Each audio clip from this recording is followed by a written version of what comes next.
আলাইকুম। আমাদের সরকারি সিংহা সরকারি প্রাথমিক বিদ্যালয়ে যে মাজারটা ছিল আজকে আবার সেই মাজারটা ভাঙা হয়েছে। আসেন দেখাই। এই যে এইভাবে ভাঙছে, ঠিক আছে, এইভাবে ভাঙছে। এই যে এই পাশে দেওয়ালটা ভাঙছে। এইটা কিন্তু একটা কবর, এই মাজারের ভিতরে আলাদা কিন্তু একটা কবর। সেটা এই কবর যাদের, তারা চাচ্ছে যে মাজার থেকে আলাদা করে রাখতে কবরটা। আর এই মাজার যারা খেদমত করতেছে তারা চাচ্ছে হলো যে ভাঙতে দিবে না। এখন ওই যে মাজারটা, ওই যে মাজারটা ধরো একটু আগে একবার ভাঙছিল, সেটা মেরামত করে এইভাবে ওই সিস্টেমটা করছে।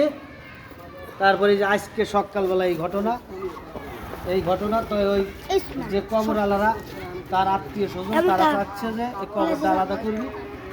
আর মাজার যারা খেদমত করে মাজারটা চাচ্ছে, মাজারওয়ালারা চাচ্ছে যে এই ভাঙতে দিবে না। তো আপনারা আপনাদের